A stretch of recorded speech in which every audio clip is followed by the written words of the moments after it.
I'm not sure. This is my first time using this. We should be live, though. Let me see here. I don't know if we are live. Oh, we are live. Here we go. Hi, guys. All right. Well, I hope everyone's having a good night. I see that we're live. The Democratic National Convention just ended not too long ago. I should have done a test stream with this earlier. It's all good. This is kind of embarrassing and all, but. Okay, sorry, I clicked onto my own video, make sure all the sound was working. Hi guys, I see everything. Sorry, new setup here. I'm getting used to it all. All right, so Democratic National Convention Day 3 today. Barack Obama, that's what I want to talk about because he is such a well-spoken guy. I don't agree with all of his politics, but man, he is a great speaker, isn't he? I just thought he was fantastic. Gave Kamala Harris a hard follow-up, but I thought she did pretty well, too. I'm not going to tear anyone apart or anything today. You know, we can take other days to look at her record. Overall, I didn't hear a whole lot of policy discussed today, and I think that's the one criticism I have so far with the Democratic National Conventions. I haven't heard a lot of policy discussed, and I think I'd like to hear a little more policy discussed here. I think that would be an important thing to see. Also, this is a little different. I don't know if there's even a title on this video right now, to be honest with you. I got to get used to this platform.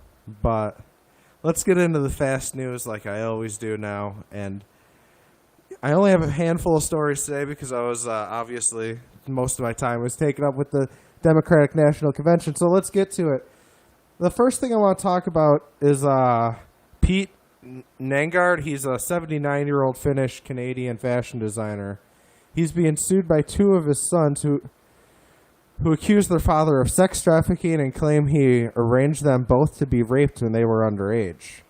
This suit, which was filed in the United States District Court for the Southern District of New York, comes just months after 10 women and girls filed a sexual assault and trafficking lawsuit against Nygaard. Another in a long line of trafficking, rape, and abuse claims against the multimillionaire designer. Their suit against their father, Rengard's sons, referred him into filing as John Doe 1 and John Doe 2, says that their father had ordered one of his longtime girlfriends, a known sex worker, to make a man out of them.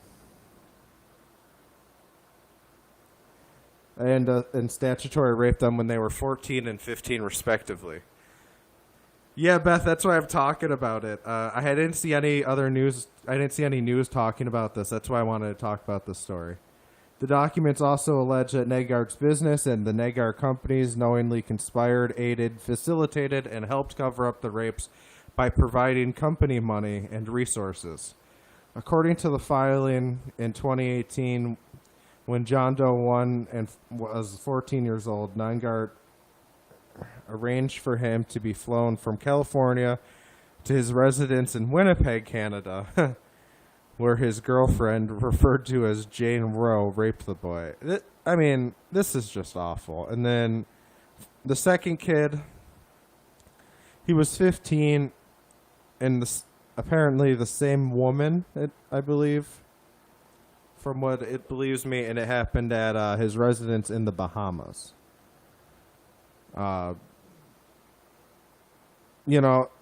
So hopefully my experience will help other people to be able to speak the truth about what happens to them, the older of the two sons told CBS. This is just an awful story, guys. All right. Earlier this year, in February 2020, the FBI and NYPD executed the search warrant at Nangard's Manhattan office to investigate sexual assault and trafficking claims against him. According to the lawsuit, which was brought by 10 women and girls, Nangard sexually assaulted young, impressionable, and often impoverished children and women. who he lured into his sphere of cash, false promises, lucrative modeling deal. So this guy's just a sicko. I mean, at the end of the day, this guy is just a sick person. You know? All right. So let's talk about Buffalo Public Schools now. As we all know by now, Buffalo Public Schools look like they're going to go to online learning. Through a tweet Wednesday night, the school district announced a 9 a.m. Thursday news conference at City Hall to bring the unanimously passed remote learning plan to the public. The guy, he's 79. I don't know how old the sons are. The Wednesday evening school board meeting quickly began with Dr. Cash announcing the recommendation for the remote start for the upcoming year. So, I mean, okay, again, kind of what we expected, I think. I think a lot of people seen this coming, as a lot of other school districts have already switched to that online learning. And so then I just have one more story, and it's been talked about a lot, but it's that police report where the police officer,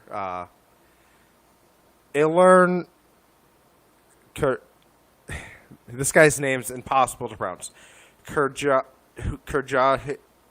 The officer who had his gun stolen from his car. I'm not even going to try to pronounce. I don't want to offend anyone. I cannot pronounce that name. I'm sorry. But he had his department-issued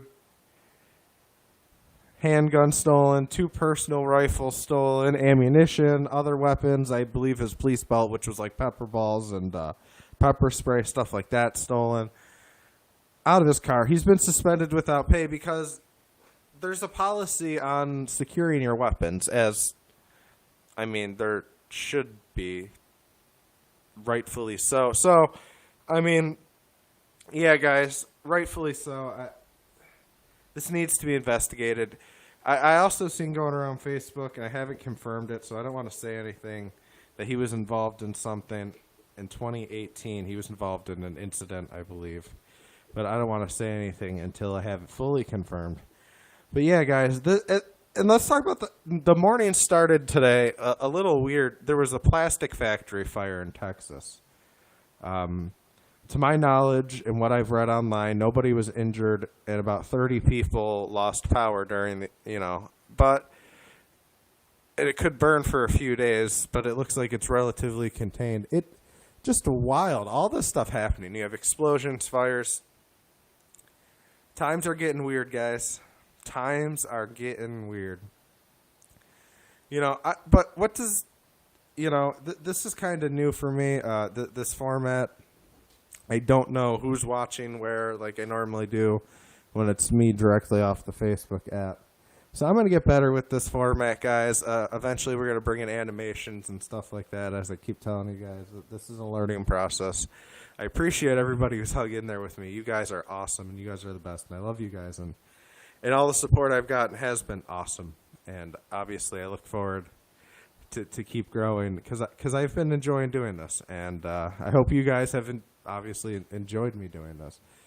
So tomorrow we're going to go live again after the convention. I'm going to do an update on the Danny Masterson story some point this week. It'll be different from the Fast News, so I'll probably stream it earlier in the day at some point this week. And obviously the video will be up for you guys to watch. So we will get an update on the Danny Masterson story that, as you guys know, I've been following along the Danny Masterson story. So I'm gonna keep following along. I'm gonna dig a little more too for tomorrow's story on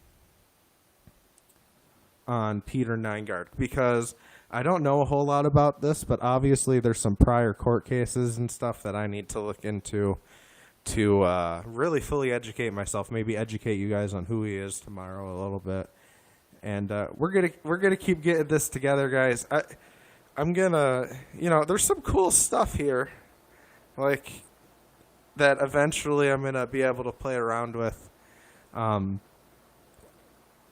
hope you guys like my new kind of setup back here too. I had to change it around a little bit to make it a little more workable for myself, so I have a table to write on. I like to handwrite stuff. I'm kind of old-fashioned in that way. So, and I can stream both on YouTube and Facebook this way, and I like being able to stream on both of those. So thank you guys. If you're on YouTube, please like this video. Subscribe if you haven't been to my channel before, guys. Facebook guys, I love you guys. You guys are the best, man. You guys really are. We've been through a lot, especially those of you guys that were here day one, and we're going to keep going through a lot. Election day is quickly approaching. That's why I'm learning this technology. So the election 2020 coverage, guys, I promise you, the party, we're going to have a number of people. It's going to be a good time. I really hope you guys come to me for your election coverage on Facebook or YouTube. That would be really cool. So, all right, guys, I love you guys. You guys have a great night, and you know what? I'll see you guys around. I'll see you guys tomorrow.